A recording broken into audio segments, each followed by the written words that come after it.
In a world where the costs related to your building project are incredibly expensive, how do we bring it to life in a way that you can actually afford, in a way that justifies the investment that you're putting into it, and in a way that we understand the output? There are specific tactics that I talk about with clients that I'm going to share with you as a way to try to locate your project and how to move forward in a way that you actually feel good about. So, one of the things that I often start with clients is that we have to locate your project somehow. Like, where are you? What are we going to focus on? What is it about your story that we can use to pin down the project and start with? So, for some people, it's budget or it might be timeline. Like, I need to have this open within the next 12 months.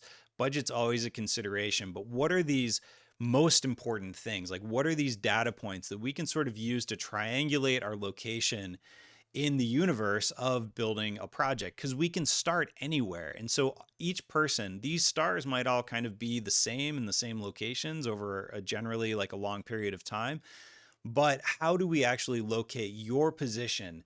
And from there, how do we actually start adjusting the dials so that we can balance it to make it something that is actually going to make sense for you as an investment? What that often means is your dream a specific size?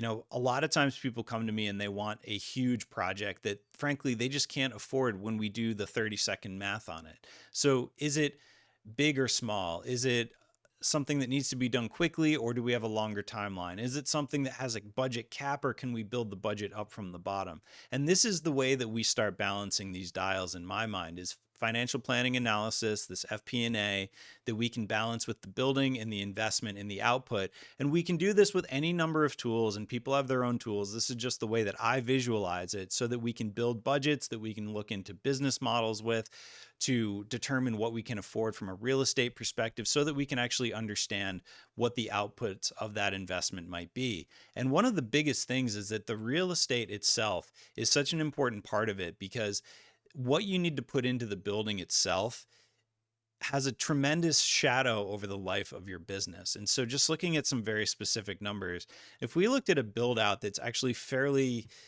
inexpensive. So say a 15,000 foot building at $80 a square foot. And this is very generalized, but these red numbers, what I'm getting at is that if you have to invest a decent amount of money into things like air conditioning or structural like changes or an elevator or a roof repair, whatever, all of a sudden that $80 a square foot jumps up to say $120 a square foot.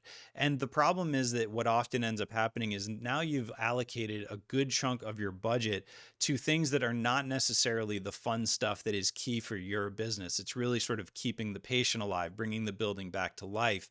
And that's why when we do budgeting, to be very smart about the way that we budget things strategically, meaning how much are we investing into the base building itself just to make sure it's dry and air conditioned properly and all of that, versus all of the more fun stuff that we actually have a lot more control over in terms of how nice we want it to be. Because in different industries, like in the fitness industry, you might have an Equinox model and you might have a Planet Fitness model where the membership itself has very different implications on the amount of money that you should be putting into the build out itself. Because when you look at the different costs of build out, how much you invest up front has a tremendous impact on the building and business performance over the next 5 years. And we can look at this in a number of ways, whether it's cash on cash returns in terms of percentages or actual dollars. It doesn't really matter, because in any of the cases, the story just has to make sense based on how much you're investing versus how much you're getting back out of it over a 5 year period or more. And this idea that the answer actually comes out of answering these questions, the idea of formation, not just something the way it doesn't just show up formed, this idea that answering questions allows us to inform the process and form the shape of things, the way things actually go together.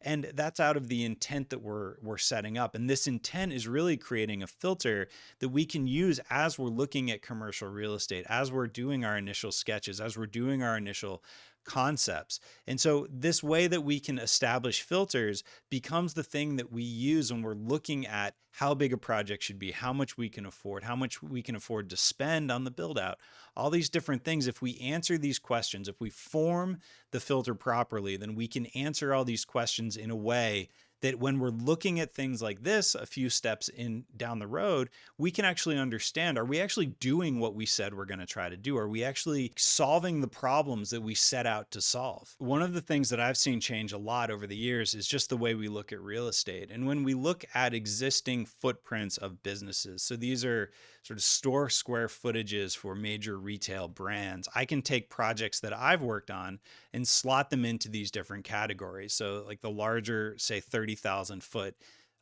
box that we can turn into these different venues versus something that's more like a 20,000 foot, say, mixed use facility that is part of a larger development. What do these different projects look like? And this is a way of just saying, here's what this sort of size space could look like.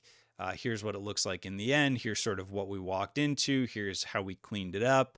Or in this case, here's a location that we ripped the roof off of and we built a new box within it, cleaned everything up. This is a way to relate what you're walking around and seeing, whether it's in person or on a website or whatever. How do these different size facilities end up shaking out as we actually put them together over time? And what ends up happening is that very often right now, these facilities are often ending up being sort of smaller, because what ends up happening is that a lot of these existing spaces are around right now, whether it's storefronts that can turn into something like this, or just smaller spaces that we can take and turn into different buildings. These types of spaces are around right now, and there's different storefronts that often are turned into different types of, retail or fitness. And as a way to make ends meet, as a way to take a business model and understand that you're going to see enough of a return downstream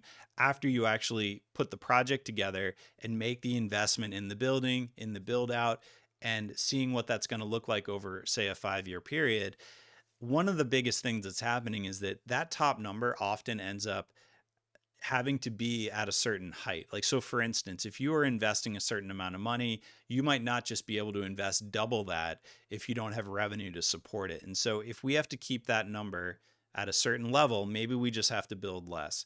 And that's a very common thing we're seeing right now. So building smaller facilities of all different types, because the cost of construction is just so high right now that we are having to reevaluate business models and the way that everything balances out so that we can actually figure out how to make your project pencil out as early as possible so that we don't spend a lot of time and money drawing things that you can't afford. And that's really why some of these tactics are so important to me, because if we don't actually understand some of this stuff, then it's really hard to draw anything, because it's really hard to know what you can actually afford. And that's why looking at real estate, what's available, what's around you, even if it's not necessarily what you thought you might want, what is available, what's around, what can you do, how can you look at projects or buildings that you might be taking differently, as in, what are you going to have to invest in it versus what state is the building in currently? And all of these different things are ways to help adjust and balance the numbers so that you can move forward with a project in a more confident way. Hopefully that's helpful, and I'll see you in the next video.